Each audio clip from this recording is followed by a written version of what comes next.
Welcome to the Live Full, Work Fun podcast. This is the show to encourage you to live your life to the fullest and do fun work that fuels your lifestyle. Hi, I'm your host, Gayla Scrivener. Every week, you'll be introduced to amazing guests, useful resources, and inspirational stories. You'll discover opportunities and perspectives to shape your version of living full and working fun.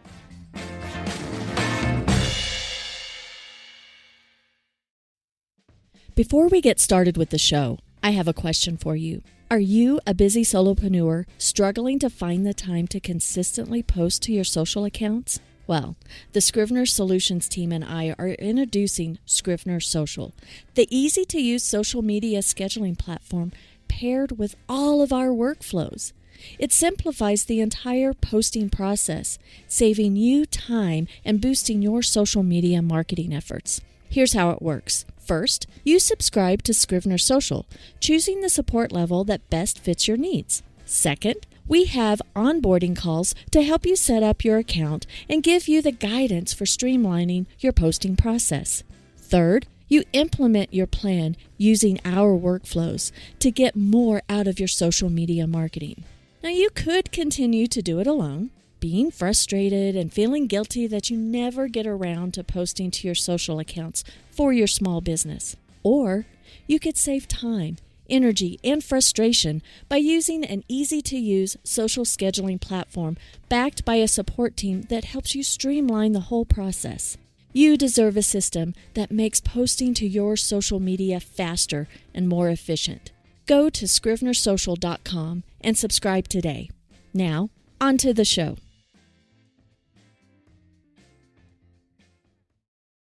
Hi there and welcome. This is the show where we explore topics that help you create your lifestyle to live full and work fun. I'm Gayla Scrivener, joined by my co-host, Fran Groesbeck. Hi, Fran. Hey, Gayla. You know, we talk a lot about work, fun work, and you have mentioned time and time again that work and personal should not be separated. What's your key phrase about? And it's all personal, because we always say, oh, wait, it's not personal, it's business. It's all personal. And we talk mostly about growing a small business. Our area of expertise happens to be in marketing, so we talk a lot about that. But before we hit record, you and I were talking a lot about self-care and just really we've grown up to in our professional careers and everything like that we tend to lean more toward work, and not so much on the self-care. But times have changed to where self-care is okay, and we need to take that time out, and it's more socially acceptable. Right? But I know you and I were talking off microphone that it was like, man, we've gotten to a point in our life that we look at least I'm going to say, I look at myself and I'm like, I'm not where I want to be. I feel frumpy, I feel sluggish, and I want to. Intentions are really good, right? Intentions, but action is really what needs to happen. But something as simple as I have had gray hair since I was 19. My family just has gray hair. And I started coloring my hair, in my late teenage years and had never looked back. Well, with Robert and I going on longer and longer trips, and I just did not want to color my whole hair and then come back 2-3 months later and there's this line, and traveling around. I am not going to go and find a new beauty salon, right? I guess I have a loyalty to my hairstylist that I've known even before Robert. It's so funny. But something as simple as just looking at myself and seeing the gray hair. And so I've been transitioning. I'm a grandma for goodness sakes. So I'm okay with I should be okay with having gray hair. But it's been tough the last couple of years looking at my body and my hair and just the way I look. It's like I don't want to have new headshots done, and I don't really want pictures of myself. It's just weird. But I think you said something when we off microphone is about changing our mindset.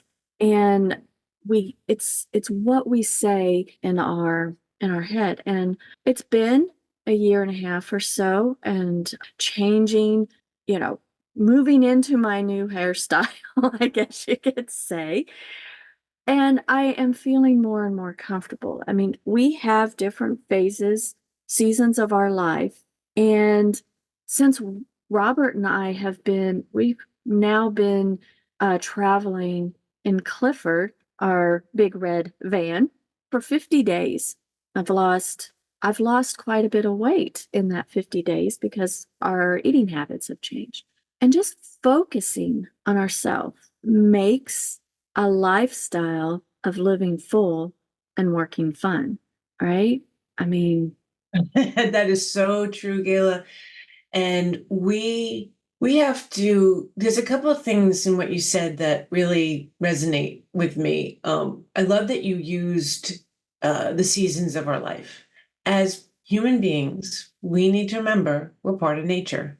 So as we watch, if you're a gardener, if you have big property and you love being out in nature, or you just love watching the seasons change, even if you live somewhere where there's only one season, but if you love all the beauty of nature and how it evolves, we're part of it. We grow, there are growth times, there are times we retreat a little bit. We go through our own season cycles, not just every decade, but every year. We have our seasons that we go through. And embracing change is hard for humans on a lot of levels, but especially when it's directed at ourselves. So I laugh because off camera, you're telling me how you felt about yourself, and I am saying to you all the things that I should say to myself when I'm looking at you. Used frumpy, I feel funky. I said I feel like I'm in a funk sometimes. And it's always this time of year too. And I get to these points where I get really critical, like I should be. And I know this is a key to everyone. As soon as you say the word should, you need to change the story. Should is a devastating word in our vocabulary. And when you say, I should be doing this, I should have done this. No, no, no, no, no, no. Change the story. That's a thought that needs to be changed. It should become, I'm going to use the word should in a positive, I can next time do this. I can do this, or I am good just as I am right now. What you touched on is, and I have this plastered everywhere in my house, so my children will be raised with this. And it says, change the thought, change everything. Because thoughts are just stories. Fear are just stories. So those, whether it be just a thought or something fear-based, like, oh my gosh, I'm getting bigger, or oh my gosh, I'm getting older, oh my gosh, I see more wrinkles. They're just stories. We just need to redirect the stories. So we need to start to see the good in us. Like you got on camera and you were telling me about your hair, and I love it. I absolutely love it. And here, look at that. And then yet this morning I was in the mirror criticizing myself and doing that checklist, because we were raised and every generation has their version of this, but our generation had the saying, thin is in, and you were supposed to be blonde. No offense to the blondes out there. I love you all, but I'm a dark brown, I'm a chestnut brown. You don't get blonde here. I've tried. I've hurt my hair. You'll see pictures in my headshot. But, we had all these criteria of what we were supposed to look like. And whether it be society or family that reinforced that, for me, it was both. We grew up with what we think, the thought, we should look like. Well, I'm changing that thought now. I am changing that thought. And my way is through activity, and we talk about this, Gayla, I do not like the word exercise or working out because I feel that's another limiting thought that we put from society. It's movement. It's movement and just move our bodies. So if we want to be strong mentally and all the things that we have done so far in podcasts about what to do for your business, well, in order to show up for that work, you need to be clear-minded and physically in a good place. And movement is the way you do that. And it doesn't matter if you dance or skate or work out at a gym or I don't know, there's a million other ways to move. Just movement, and it's a chain reaction. Movement gets the muscles and the blood pumping, which oxygenates the brain, and there's science to it, but it also just makes you feel good. So I set off camera on my mirror, inspired by a wonderful friend who gave me this. I wrote "Strong is beautiful" instead of working on, and strong doesn't necessarily mean big bulking muscles, but that I'm waking up every day and trying again. And just that showing up, I feel makes me strong. And that's the beautiful I want to teach myself and my kids. The phrase "I should," I say that way too much. I love how you reframed that to "I can do it this way," or because I'm not one I don't really like structured exercise. And I do enjoy bicycle riding. And uh, when we're traveling, we don't have our bicycles, but we do walk a lot more. And having this vehicle, it's like a jungle gym just to get in and out of the thing. So I feel a little bit more flexible because being in this vehicle for 50 some odd days. But I think that we get into a rut, and sometimes our rut is not just a week, not just a day or a week. It can last for a few years until we are comfortable of where we're at in this season. Honestly, I don't want to go backwards. I do not want to be in my 20s or 30s again. I'm good. Because what I know now and my feelings, my anxiety level is so much different now. And I feel like sometimes though, I hear other business building podcasts or books or whatever for when we are in the business realm. And I know when we're reading those types of things or listening to those types of things, it's a pure focus. I mean, that's what we pick up the book or listening to the podcast for, is because we want to learn something to grow in one area. So they're laser focused. That's what we do is marketing, and we want to have a single focus when we're doing marketing a topic or a product or what have you. But it seems like that's all they do is work, work, work, work, work, work.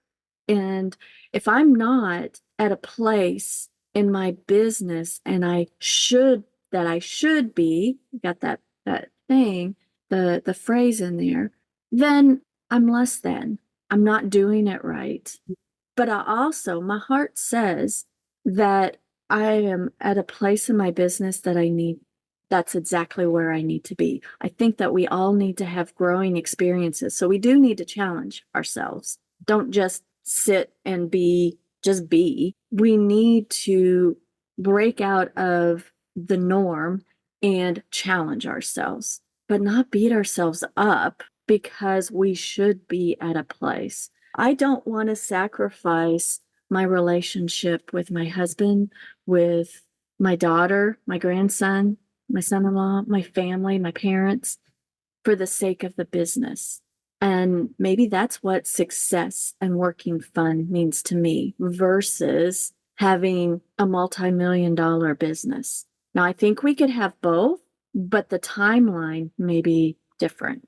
I couldn't agree more I think many people, again, I'm going to reference our generation, but I know every generation has their version, we had this definition of busyness, work, work, work, pack calendar, drive, drive, drive was success. Like you said, we have these thoughts that we have to change that, wait, if you're not doing that, you're less than. success is different for each person. I saw a sign once that said success is being important in the life of a child.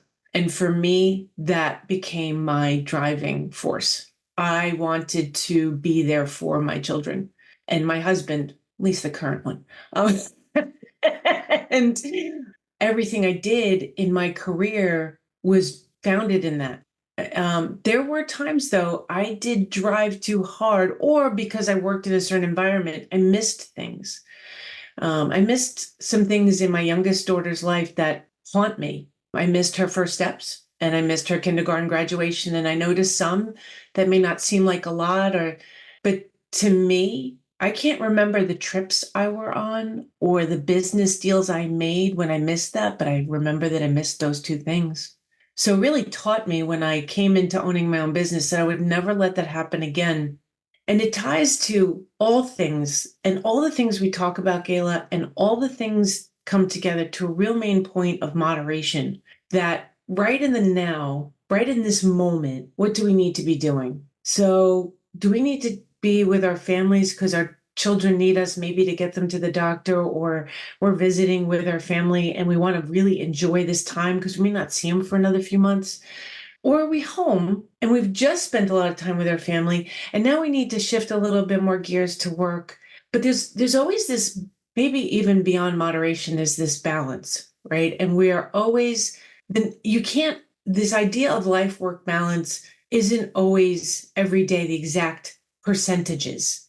And maybe today, and this goes back to where we started, maybe today I need to do something for myself movement wise, because I've done all this work. I've spent time with my family. Now I need to do a little me time. When we do the goals exercise here, we call it, I break it out into 3 segments: you, your tribe, and your path. So I use tribe because not everybody has a society defined family. Path is because not everything's a career or a job. Your path is maybe what you want to achieve. And sometimes jobs are just a means to achieve something else, But we forget about the you sometimes, and that's where movement comes in. When you start to say, I'm important and I need this, all that balance comes into play, because just by starting a movement plan, whatever that may be, you're telling yourself, I'm important too. And all of a sudden, balance becomes really easy because now you've got time for yourself, you make time for your tribe, and you make time for your path or your job or your career or whatever that may be. And it really has to become this idea of movement and self-care sends a message that you're important too. And I shared with you recently, I took a day after a business trip to myself. I stayed one extra day at the location and I just took care of me. I went to the gym and then I did something special for myself that I have never done before. And I went somewhere by myself and had just this amazing day. And I did miss my family. I did miss some things about going right home after trip, but I came back a different, stronger person because I finally told myself after 53 years on this planet, you're important too. I've been taking care of a lot of other people, and I, including businesses and clients. I put clients sometimes above myself. And that day, it changed everything because I realized I'm important too. And the messages we send ourselves are as important as the messages we tell our family and our businesses and our clients. We had an episode several weeks back about deload week, and deloading meant, yeah, you're taking care of yourself, but you're taking care of business within your personal stuff after a big project, and you're deloading to kind of decompress from off of that big project because it's done, and kind of taking a break from that to shift your priority to take care of some other things. But you touched on something, Fran, and looking back, just thinking back of different seasons of my life, my 20s, my 30s, my 40s, and not just focusing on just work, but we tend to, I'm a caregiver, and we tend to, I think we're all caregivers, and most women fall into that. Not to be sexist or anything like that, but we as mothers, we tend to take care of our children before we'll take care of ourselves. We can't lock the bathroom door and just go to the bathroom by ourselves because our kid is right outside, or take a nice long bubble bath. We don't eat right because, we're chasing after our kids. I remember that. And then working full time, raising my daughter, and then just being available and helping everybody else, but feeling selfish. If you wanted to, I mean, honestly, it took a long time. I'm going to go way back to my hair thing. I get my hair done and I'd be leaving work and I'd be so tense. It's like, oh, I still have so much to do. And I'd feel guilty about I'm getting my hair done, and it just take a while to calm down from that tension. We don't have to just go and go. And over the years, I mean, I see my daughter and she has a different level of anxiety and worry. I had it when I was her age. I did. And now I have more of a peace, but I still have that I should be doing. My pace should be faster. I should be this. I should be that. I should move more. I can move more. I want to be a spunky old grandma and be around and have fun, traveling around, seeing so many sights. But when somebody sees me, I want them to aspire as like, oh, I can relax my life and do that too. And what that means is that I have to just feel good. And feeling good means I did need to shave off some frumpiness from my hips. and I still am working on that. This is the year that I do have weight goals that I want to get down to, but I think I've got them chunked down very reasonably. And once I started seeing some progress, it's like, I can do this. And you and I talk about chunking things down. We are very good at project management. That's what we do for our clients. We chunk things down. It's like, you got to pass through this hoop first before we can go through this other. But when we do it for ourselves, sometimes we are way too hard on ourselves. So I'll just share that since we've been on our trip for like 50 some odd days, and for the first 30 days, I lost 15 pounds. No, I lost 10 pounds. And then I said to myself, okay, now I'm going to lose 5 pounds a month until I get to my goal weight. And instead of in years past, I'm looking at my goal weight all too often. And it just seems so unobtainable, so unobtainable. But now I'm just looking at 5. 5 is my goal each and every month. And so far, I've gotten down 15 pounds and I feel great. And this conversation all started with us talking about topical magnesium. I mean, really. And I am really big on holistic type of therapy, aches and pains as it comes through aging. And I started using topical magnesium, and I think it's really worked, and I feel better. And it's just still being comfortable with what I look like in the mirror. And what little things can I do to make me feel a little better? To be more proud of who I am in my skin.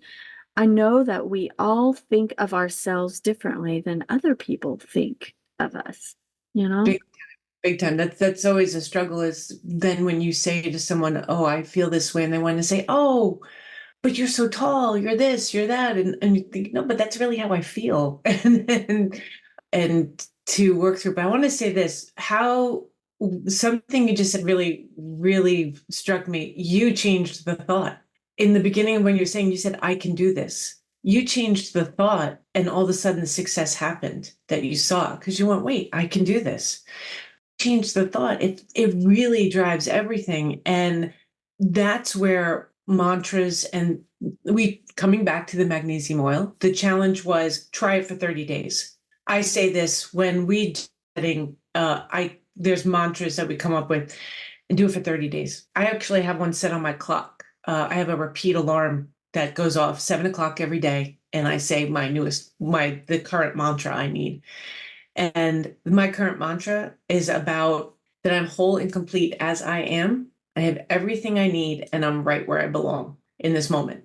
And I've got to give a shout out. Right where I belong is actually what I consider the theme song to my life, written by Simple Plan, also performed by State Champs and We the Kings. I'm a pop punk girl. I love pop punk music. It's like angry, aggressive, positive music. It's just my favorite genre in the world. But that song I play almost, it's pretty much several times a day. Right, I am right where I belong. And there we have to, I love what you said about you have this new goal and it's about setting those hoops. In the song, it talks about looking in the rearview mirror and seeing just the same thing over and over, but looking ahead and knowing in that car, driving that car, looking in the rearview mirror, I'm right where I'm supposed to be. Right where I'm supposed to be. And I'm moving at the pace I'm moving at, which is my pace. It's the right pace for me.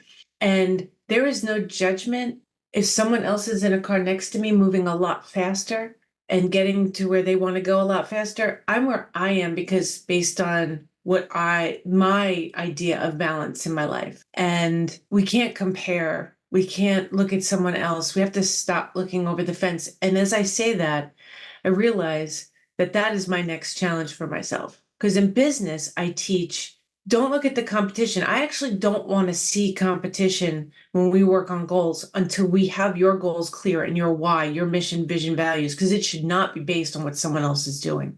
Well, isn't that the same for us as people, as individuals?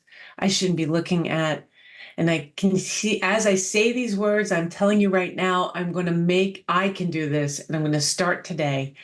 I do this at the gym. I look around and go, I don't look like her yet. I don't look like her yet. Oh, I wish I had her arms. Oh, my back doesn't look like that yet. Oh, look at how much she's lifting. Oh my gosh, I wish I could. And I'm not comparing to guys. I'm not doing wrong comparisons. Why am I comparing? I'm not her. My body's a different structure. My genetics are a different structure. My age is a different level. Not that I think it'll stop me. I'm on a mission, and I can do this, but that's my next thing. Someone gave me a great saying when I go to the gym, which is nobody's looking, nobody cares. I'm going to evolve that.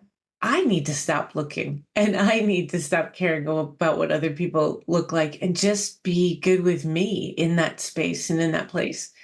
We really need to change so I have a new thought and every day there's going to be a different awareness, a different thought, and it takes work.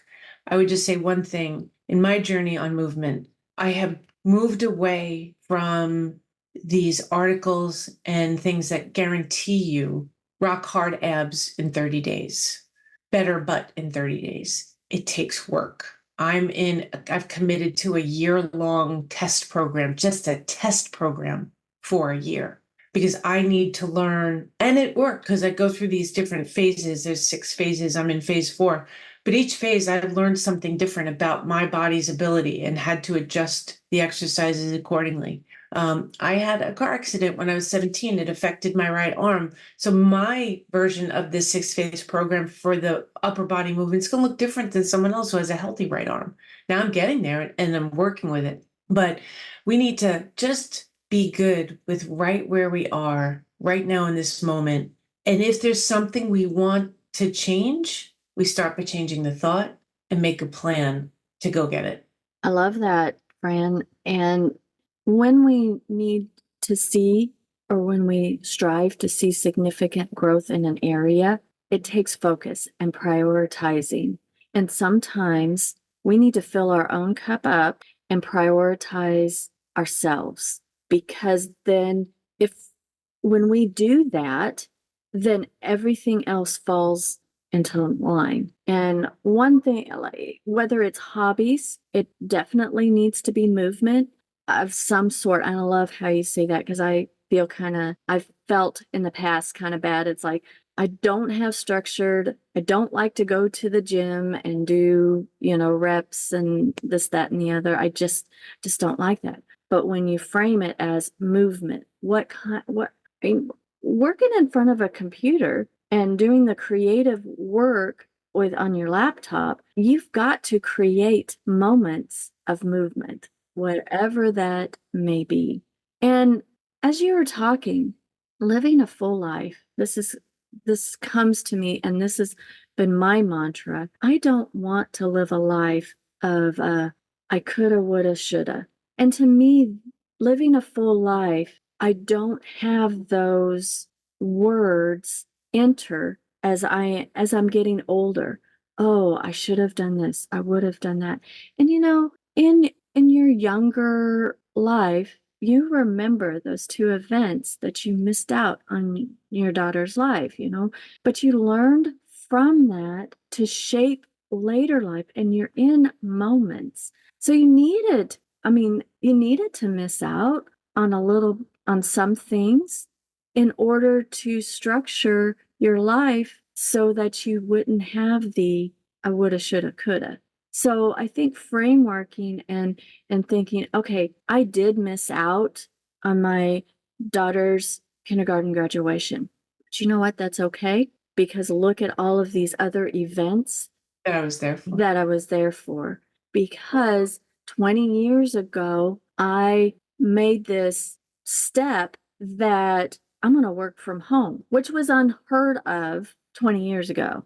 And not very many people or very many businesses would allow that. And you structured a work and personal lifestyle way back then because there were some missing out. And sometimes, just as you had told me, that you can't do everything. So there's going to be some sacrifices, missing out some things in personal. But if you fill the cup over here, then when your priority shifts, because you have to have complete focus in this other area of your life. So sometimes we have to have complete and utter focus on ourselves, and it is not selfish. And if that means that you need alone time, whether it's 30 minutes or a day or a week, you have your own retreat, or if you have your cup empty sometimes when we don't talk for a couple of weeks, it's a rare occasion, but my cup of Fran is empty and I need to talk Well, to you. and we'll text So, each other like that. right. So we need to recognize where our cups are empty and not always be filling a cup that is not, and at the sacrifice of ourselves, whether that's with in raising our children. It's okay to miss some things for our kids. They're going to be okay, and you're going to be okay.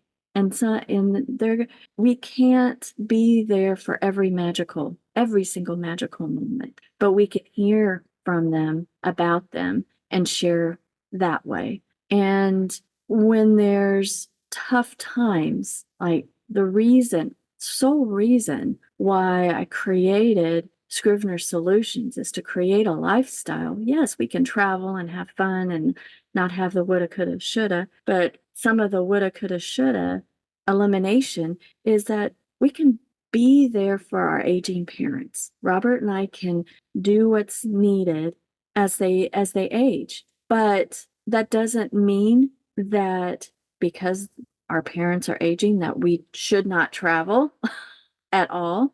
We have aging dogs. We have very geriatric dogs. Does that mean we stop what we're doing? No, we just shift a little bit and make our lifestyle full and not just say, well, I can't do this.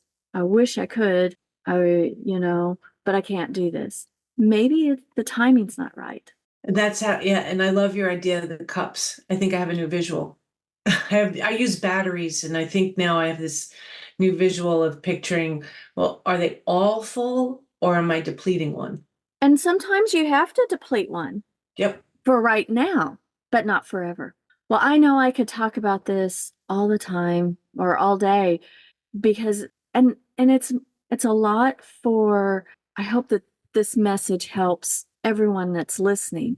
I know that saying some tough things out loud, like I've been embarrassed by my hair for goodness sakes. That's stupid. But that's what we're telling ourselves. I'm embarrassed of how I feel in my body.